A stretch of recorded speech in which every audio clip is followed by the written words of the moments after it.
Hey guys, really quick, I wanted to take a second and talk about podcasting. Why? Because this medium has been the greatest thing to ever happen to me.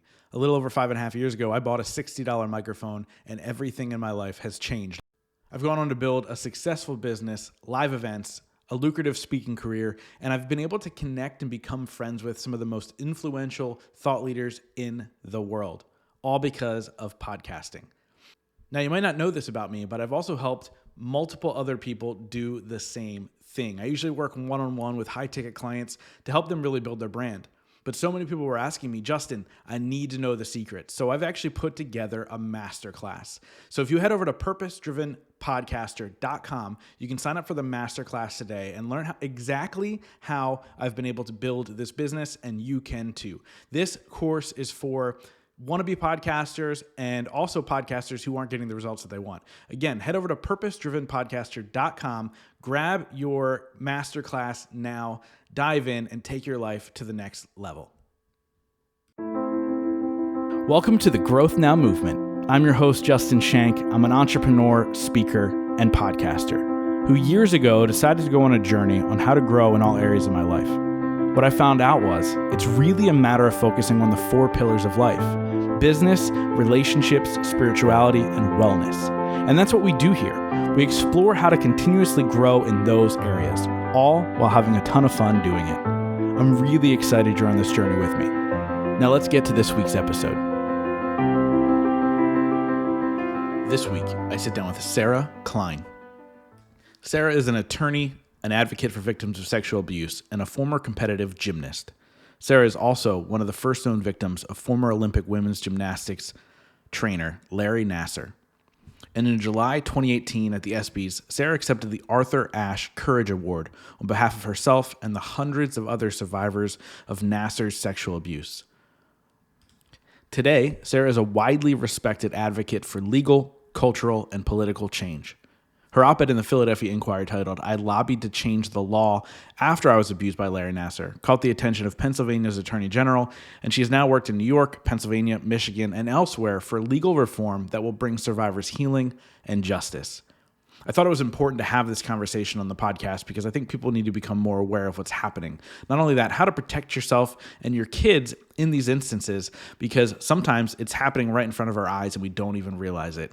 We go into great detail on how you can protect your family and what steps to take if something were to happen. And obviously, Sarah is a big advocate for therapy and all the other things that we need to do to heal any trauma that we carry from our childhood. I think you guys are really going to enjoy this conversation. I think you guys are going to love Sarah's energy. She's such an amazing human being, and it's absolutely life-changing, the information she's sharing, not only on this podcast, but across the country in every single courtroom possible. Now, before we get to the episode, I want to remind you guys that Growth Now Summit Live is coming fast. So May 2022, I'm bringing together some of the world's top thought leaders, and we are going to have the most incredible live event. We have less than 60 tickets left, so head over to growthnowsummit.com, grab your tickets today, and join us here in Lidditz, Pennsylvania for one of the most life-changing experiences you've ever seen. growthnowsummit.com, grab your tickets now. And now, without further ado, let's get to the episode with Sarah Klein. Sarah, welcome to the show. Thank you so much for having me. Yeah, I definitely wanted to dive into this topic, and I think it is one of probably the most important conversations I've ever had on my podcast. We've dove into some pretty heavy topics at times, but this one is extremely important. And sexual abuse, specifically towards children, I mean, it happens to adults as well, but specifically towards children, is happening at a rapid rate, and it's happening in front of our eyes, and people are kind of ignoring it. And it's absolutely crazy. So, but before we dive into that topic and everything and your tie into that, why don't you explain to the audience who you are today, and then we'll kind of unwrap everything else. Yeah. So today I'm a mom of 2 little girls, and that's my number one most important identity. But I'm also an advocate for survivors of sexual abuse based on sort of what I've been through the first 40 years of my life. And I'm a lawyer, a civil lawyer representing survivors of sexual abuse in their cases and walking them through the legal process in hoping to put them back out into the world as whole as humanly possible, given what they've been through. Yeah. And, specifically, in the last couple of years or so, people have become very aware of Larry Nassar. Yeah. And that's the name that you're tied to. And you were one of his first victims, at such a young age. But I think it's interesting if people go and listen to your episode with Ed Milet, you talked about not really realizing it until later, kind of what happened. And I want to shine a light on that because I think a lot of people went through it as a child and maybe buried it and maybe aren't aware. Can you talk to those individuals and maybe talk about your situation where, all of a sudden you're aware of it later in life and then you don't know what to do? What happens to those individuals? Yeah. So I loved when Ed was vulnerable enough to kind of share that he had an experience looking back in his 50s that was still confusing to him. And I said to him, the average age of reporting child sex abuse is 52 years old. Why? Because a child's brain is not yet formed. And what happens to you as a child, you don't have context. Hindsight's 2020. Looking back, I'm like, well, why didn't you say something? You could have saved Simone Biles. That's not how it works. I have a 6-year-old daughter who literally does not know how to tie her shoes. And to think that I was just 2 years older than her when I met this Larry Nassar, not yet a doctor, just this athletic trainer, nerdy, small town, Lansing, Michigan guy wandered in our gym. And so I equate it to being in a cult. And when you are in a cult, born into a cult, or when you're in a cult starting at such a very, very young age, you have no context, you have no perspective in life whatsoever. And so you don't recognize what it is until you're fully out of it and you have that bird's eye view. And for me, that didn't happen until I was 36 years old because you're conditioned. And we condition our dogs to sit when we're holding a treat, right? Larry conditioned me as a child to lay down on his treatment table and receive this very technically, explicit treatment, and he used all the right words and all the right language. And to an 8-year-old's mind, you don't have red flags. You don't know what that is. And so by the time I was 25 and I was still getting that treatment, none of my red flags had gone off because I had been conditioned starting so early. So it's more common than we think. Also, the human psyche is designed to protect us. Yeah. And so we're very, very good at stuffing down things that feel wrong, burying experiences that we had as a child that might have felt a little bit off. Ed touched on that. I hadn't thought about this in all these years. And now talking to you, here was this strange encounter that I had with a coach back then. Our psyche is really good at that. And it's designed to protect us, but that can backfire also. Yeah, no. And I'm so glad you're talking about this because we do tend to bury those memories and it could be in so many different ways of trauma, but specifically sexual abuse, because, like you said, these individuals who are predators and people who, like Larry Nassar, who hundreds of, I might be wrong. Is it thousands or hundreds of girls? I think you're right. I think it's thousands. Over 500 have come forward at this point. But when somebody's, preying on children for 30 plus years, there's certainly thousands out there. Yeah. And you talk about these individuals that, they're trusted. They groom, they condition you to think that it's okay. And I think really the conversation is how can we make children. And so I have a girlfriend with two kids who I'm helping raise. So they call me bonus dad, an 11-year-old boy and 8-year-old girl. And so it's important to say, how do you have these conversations? So if it does happen, how can they be aware at a young age and know like, hey, it's not just this trusted person or the fun guy in the neighborhood or girl in the neighborhood. How do you have those conversations? Yeah, I think as a society, we need to do better in introducing some of these conversations much, much earlier. And by that, I mean in age-appropriate ways. So my 6-year-old knows nothing about my life and has never heard the term sexual abuse or predator or any of that. That's just not something I'm willing to put on her little baby psyche at this point. But what she does know is she's in charge of her own body. If she wants, doesn't want somebody to touch her, she can say that, and they have to listen. If they don't listen, you go to another adult and tell them. She knows who's allowed to touch her private parts, right? And that number is tiny. I have wonderful nanny and babysitters and, family members and whatever. And listen, I trust my mom with my daughter, but my mom's not allowed to wipe my daughter on the potty. Why? Because I'm teaching her that number is so super tiny, and we have to sort of instill that autonomy and those boundaries in her from a very young age. And so there are ways to have those conversations, but that takes for granted that the potential abuse is not within the home, right? Within the very own family. And that's where I think we need to do better with having these conversations in schools. Pediatricians having mandatory conversations with patients about their bodies, or teaching children that they need their permission to touch them in a medical exam, right? Things like that. I think if we can hit it from all angles, that's ideal. Unfortunately, I think, there's a long way to go in that respect.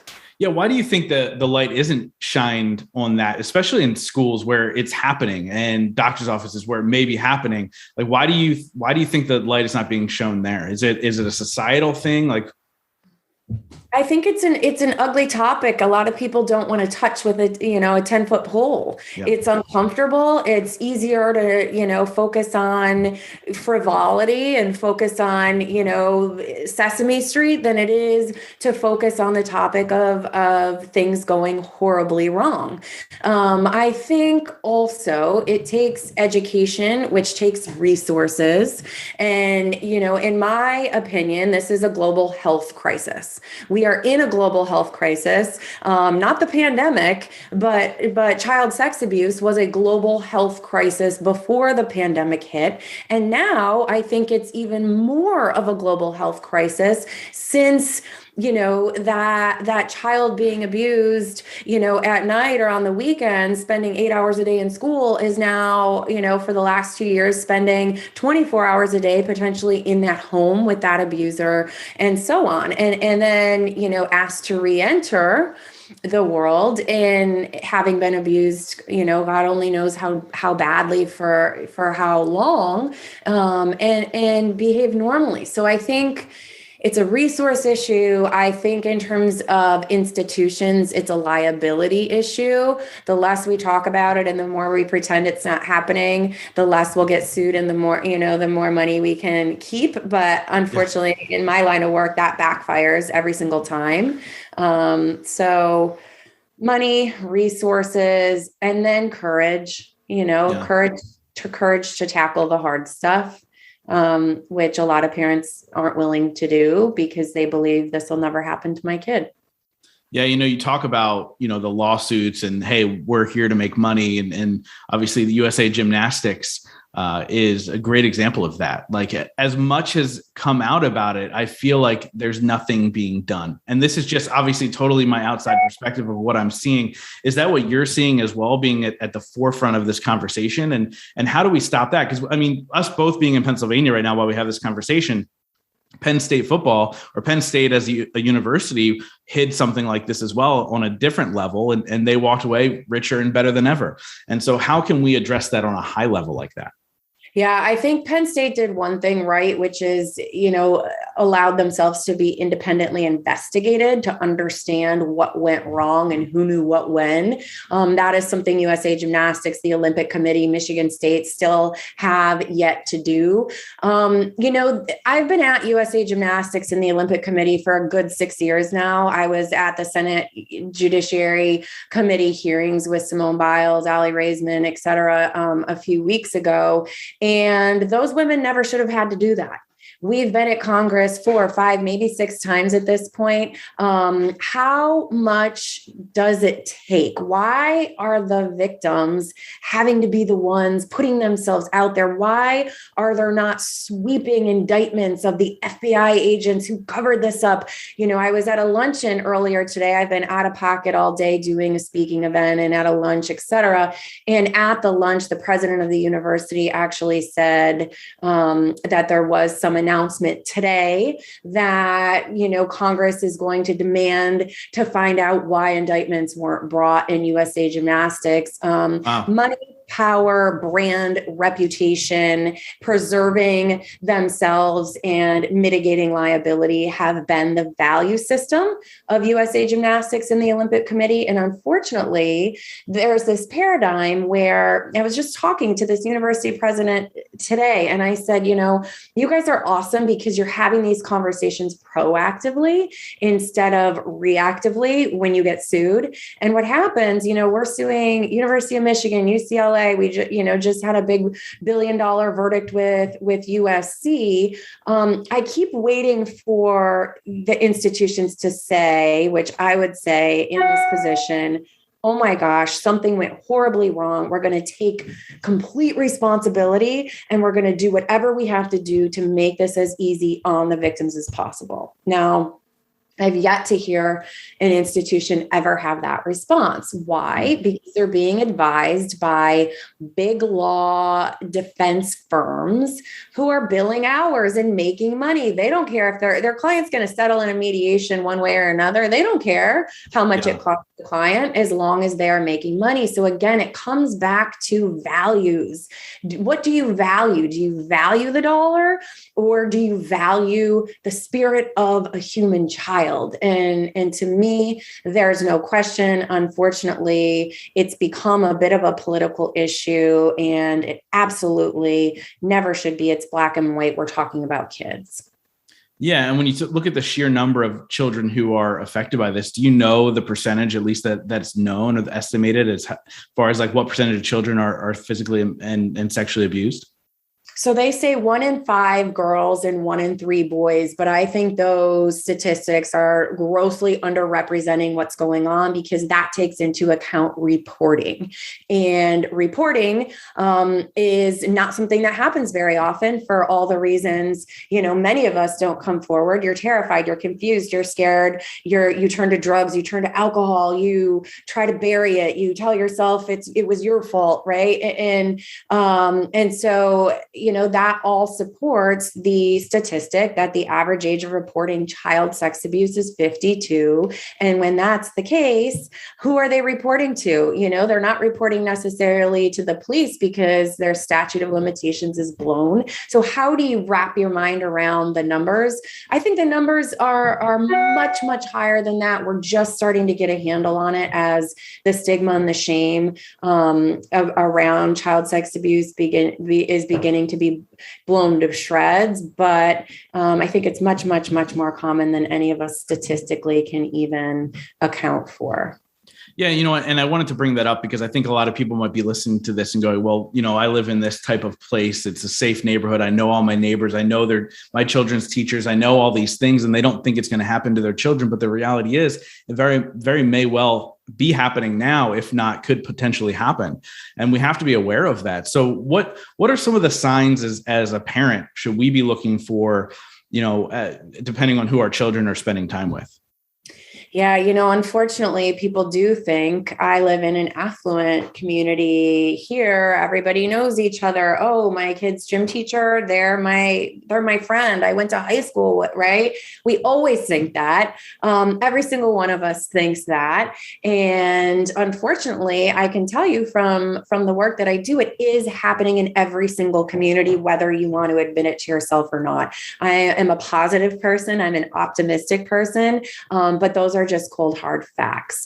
The things parents should be looking for, I say this again, not because I have a chip on my shoulder, but because there is this concept of a good guy predator. It's very, very rarely a scary guy in a black trench quote, wandering around playgrounds, that's the perpetrator. It's the person who grooms your child, loves your child, takes special interest in your child, roots them on, gives them gifts, is kind to them, keeps them after school. We say in our office, and I don't want to sound, pessimistic, but when you walk into a school or you walk into a sports club, who's the most popular coach? Who's the most popular teacher? Who's the one going above and beyond, spending extra time with the kids? Who's the one saying they're going to train your kid in the wrestling room at 8:00 at night to help them get to the Olympics, right? Like it's that person that's going above and beyond that we need to really, really keep our eyes on. So how can we encourage people who has been a victim of this to step forward? Because like you said, it could be 1,000 girls that Larry Nassar abused, but only 500 have come forward. How do we open these floodgates? Is it having conversations like this? Is it the one-on-one conversation? What can be said? I think both. I think, parents out there, teachers, coaches, nurses, whatever, counselors, whatever it is you're doing for a living, if you're coming in contact with children, making it a safe, trustworthy environment for them to talk about anything and absolutely everything without any judgment whatsoever. And I think too, the tides have turned. It used to be that it was normal to hide stuff like this. It was normal to keep it to yourself, to stuff it down. It's becoming, and I sort of laugh when I say this tongue in cheek, but it's becoming cooler to be strong and to be the one saying, yeah, I'm super damaged. It really sucked. I had a really tough 40 years and here I am, and I'm going to yell it from the rooftops because maybe you can see something about, yourself in me, or I could see it in the people who inspired me. Right. And it's this thing, this movement, this sort of crescendo of becoming cooler, becoming braver to say the hard things and to not live in the shame and live in the self-hatred of what comes with child trauma. And so, as much as I can encourage people, tell one person, trust one person. You don't have to do what I do and be public and be on the news and do all that. You can use your voice in your very, very own way. And the more we normalize it, the more we talk about it, the more we remove stigma, the more we're going to continue saving lives. And we're saving one life at a time. Right. So talk about it and find those trustworthy adults. And if you are an adult listening, be that trustworthy adult. So I'm asking this question out of sheer not knowing, because to my knowledge, at least, I've never been a victim of sexual abuse. But what do you feel the shame or stigma comes from? In these individuals' minds? Is it from the person who abused them, who kind of created it, or is it society? And then what are some of the things they can maybe do on their own? Maybe people are listening going, well, I know that I was, but I'm a little ashamed. What can they do on their own to begin to get over that and maybe be able to speak up? Yeah. So I think the shame comes from a few different places. I think one, when you're a kid, adults are up here and you're down here. And so to be harmed by an adult, right? We see adults as safe. We see them as, grown up. And so when you're abused as an adult, as a child, you automatically go to the place of, well, I must have done something wrong. It must have been my fault. Maybe I'm confused. Maybe it was just, I shouldn't, right? And so we minimize it as kids. And then as we become adults, we either stuff it down completely and turn to other unhealthy coping mechanisms, booze, drugs, shopping, sex, whatever. Or we, acknowledge it for what it was and become immobilized. And so, that's where I think that shame comes from. And then the other place that it comes from. We hear a lot about female victims of sexual abuse, but there are tons of male victims of sexual abuse. And for males, it's even more complicated sometimes because they're calling into question their very own sexuality. If I come forward, I must be gay, or, if I come forward, right? And so I must not be a man, right? And so it's these traditional gender identities that keep children quiet. And as they grow into adults, I have a big group of very sort of masculine male clients. And for them, they almost overcompensated by becoming that tough guy because they were young boys abused by an adult male. So there's lots of layers to where that shame comes from. But, how do we get past it? We, again, keep talking about it, because you, single person listening to this, moving beyond your own shame is literally going to save someone else's life. If they can do it, then I can do it too. I can't tell you, every time I tell my story, my inbox is flooded with people saying, "Oh my gosh, I'm so glad you said that. That happened to me too. And I've never told anybody, but because you just said it, I feel better telling you," right? I mean, and I'm just one person. Yeah. I'm just one person. So what if we collectively, and I think we're getting there, but what if we collectively, kept showing our battle scars to each other and making ourselves vulnerable to each other? We can all relate in some way, shape, or form, even if it wasn't abuse for your listeners, any sort of adversity in your life. If I show you mine, you feel more comfortable showing me yours. And that's being human. That's connection. Yeah. And so I think that's how we bust through that shame paradigm. Yeah. Vulnerability is so important. I think, just in life in general, like I have some of the greatest relationships in my life because I've been vulnerable and I've opened up and I've, shared my journey in my life. And also you talk about how, you sharing your story is so impactful to others. And based off of sheer numbers, they say that, your story needs to be heard by 75,000 people specifically from you, based off of the sheer numbers of human beings in this world. And so imagine, being able to work through what it is you're going through and speaking up and how many lives you can save is something that's super powerful and important to think about. I understand that this conversation can be triggering, can bring up some bad memories and emotions for so many people. Now people see you and they think, wow, this badass woman who's at the head of this, speaking out and doing TED Talks and being in the courtrooms and constantly. I'm sure that there's still moments and there's still trigger moments for you. What do you do specifically to help you get through those moments? Because, this is a lifelong battle when you go through something this traumatic. Oh my gosh, yes. And I'll tell you, that's a great question, very relevant to my life right now.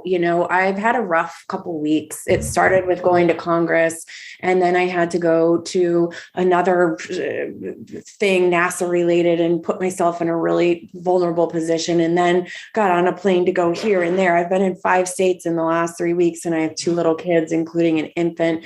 And that really, really took its toll. And I always tell people, don't let the bright, shiny veneer badass, identity fool you. I'm human. And if I didn't tell you that I have bad days where I don't want to get out of bed and I'm crying, then I wouldn't be doing my job to show you my battle scars. Right. So I'm still trying to figure it out. I still get triggered. I'm in therapy. I'm a huge believer. I've always been. And, I had my therapy session yesterday. I cried there. I had a session the week before. I cried there.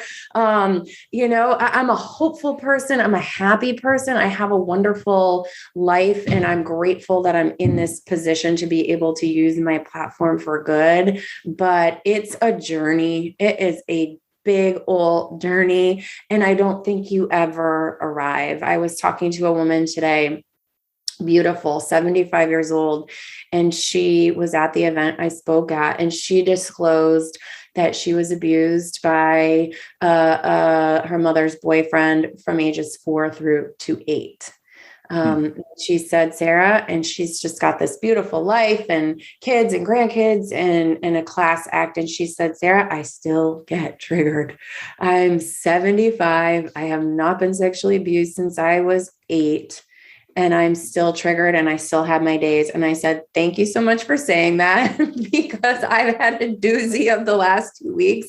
And I wish I had a magic pill. I wish I could say, go meditate and do yoga and you'll be fine.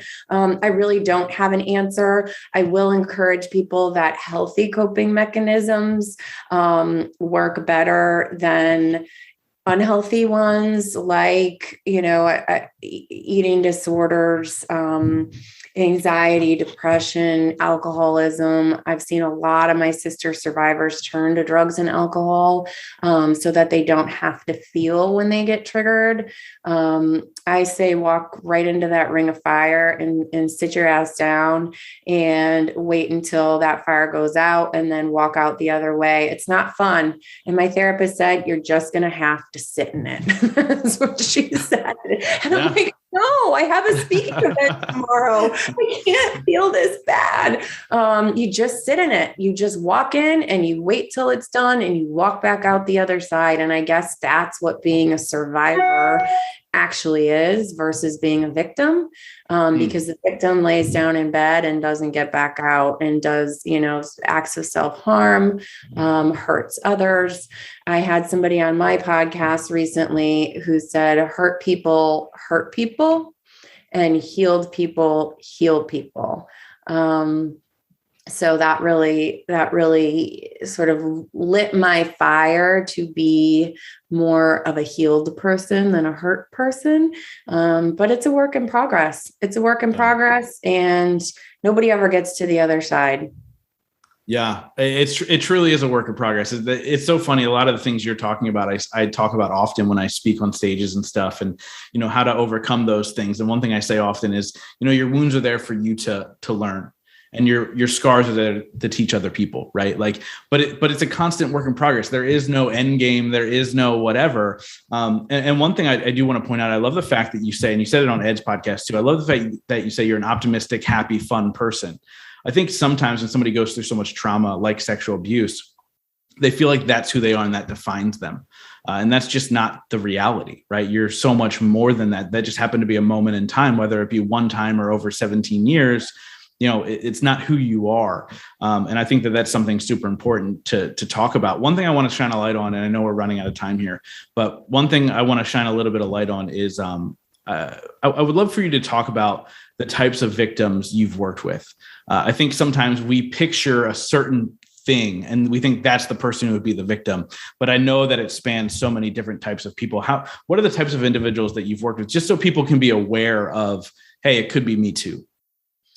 I gotta say, I've worked with every single type of person. I've had females, males. I have a huge case at the University of Michigan right now. We represent, almost 300 men who are doctors, lawyers, bankers, professionals, and a lot of them are Big Ten football players, wrestlers, baseball players, right? There was a bad doctor there abusing college boys. And they're these big, tough, muscly, guys. I've had straight clients. I have homosexual trans clients. I have white clients. I have Black clients.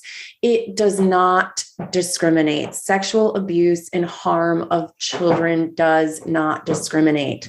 I have Ivy League graduates and I have people who dropped out of high school. It doesn't matter where you're from, who your parents are, what schools you went to, what sports you did, how strong you are, how many muscles you have, how masculine you are, how petite and feminine you are, your sexual preferences. I hate to say it, but it's happening everywhere. And I don't say that as a negative thing. I say that as the truth.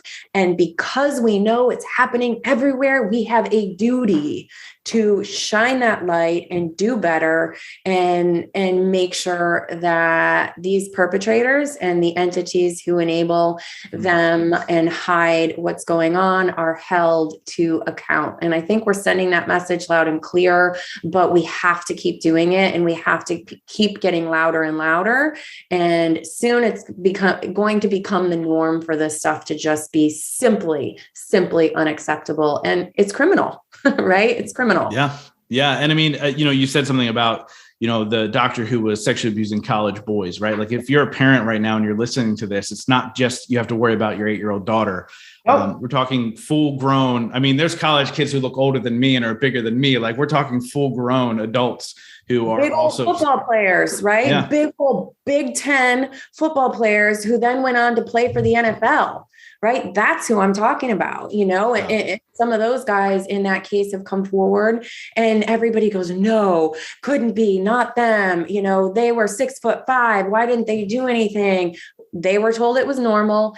They were told that everybody had to have a physical by this doctor in order to be eligible to play their sport that they were there on scholarship for, right? Wow. They had to. It was a requirement, right? And so, yeah, it could be your college age son. We're not talking about little girls in leotards necessarily. Yeah. Wow.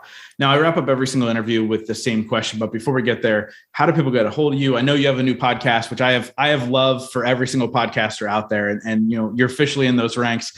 But tell everybody how they can find you. Yeah. So I am on Instagram at Sarah, SARAHG Klein, KLEIN. I am on Twitter at SG_Klein. And my law firm is called Manley Stewart and Finaldi. And the website is Manley, MANLY, Stewart.com. You can also just Google Sarah Klein and you will find me. And my podcast is on Apple. It's called Bar Fights, Taking on Issues That Matter. And we've had some great guests. Catherine Schwarzenegger has been on. I had Jamie Dancher, Olympic gymnast, lots of just amazing people who are willing to be vulnerable. And so please come find me. And I really do take every survivor story very seriously. And so if anybody needs anything, I'm here. I believe you, and you did nothing wrong. I love that. And like I said, Sarah, I wrap up every single interview with the same question. Since the show is called The Growth Now Movement, that question is, in your life, what has been your biggest moment of growth? Walking up to that podium in a Lansing, Michigan courtroom on January 2018, I think it was the 19th. It was a Tuesday, and walking up there, a scared, broken, confused little girl in many senses. I was in an adult body, but I was not living my life, and addressing Larry Nassar in a court of law, giving my victim impact statement, taking my power back, and walking away from that podium, ready to step into my adult life. It wasn't easy. It wasn't sunshine and rainbows. It was a lot of emotion and a lot to unpack. But that to me was the catalytic, pivotal moment of my life that has brought me here today. Sarah, thank you so much for coming on and sharing this important information with my audience, but also continuing to fight for other victims who don't have the ability to fight for themselves, and helping them win this battle. And hopefully one day, hopefully in our lifetime, we'll win this ultimately. But thank you so much for being you. Oh my gosh. Thank you for continuing this conversation. It's so important. And I love seeing men inviting this conversation into their work and onto their podcast. So thank you so very much. Thank you. Thank you guys so much for being a part of the Growth Now movement. This is how you can really help me out. If you guys enjoyed this episode, please share it out on Facebook, Instagram, Twitter, all that fun stuff. And let's grow this movement to epic heights. And it's all going to be because of you guys. Thank you so much. And we'll see you next week.